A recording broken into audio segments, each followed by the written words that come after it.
The table shows some information about the weights of 50 potatoes, and this frequency polygon was drawn for the information in the table. However, we're getting told here that the frequency polygon is not fully correct, and we need to write down 2 things that are wrong with the frequency polygon. So first thing I'm going to do, I'm going to ignore the data for the minute. I'm just going to look at the graph, and there's something that jumps out to me straight away that's wrong about the graph, and that's because we haven't labelled the y-axis. We need to remember, whenever we do a graph, we need to label to say what is in the graph so we can tell what's going on. And we see they've correctly labelled the x-axis here, but they haven't labelled the y-axis. That's the first thing. And another one that jumps out to me straight away just by looking at this is that we're not supposed to close it off at the end.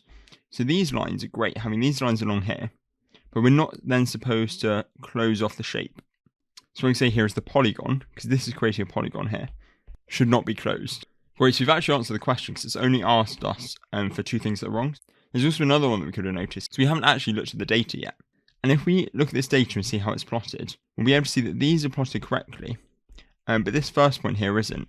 Because if we look up the table, the frequency is 6. However, on the y-axis here where the frequency is plotted, 6 will be here, so we've actually plotted 8 as a frequency, so that'd be incorrect. So you can replace one of these 2 saying the first point 15.6 has been plotted incorrectly. Cool, so to get the 2 marks, you only need to write 2 out of the 3 errors here.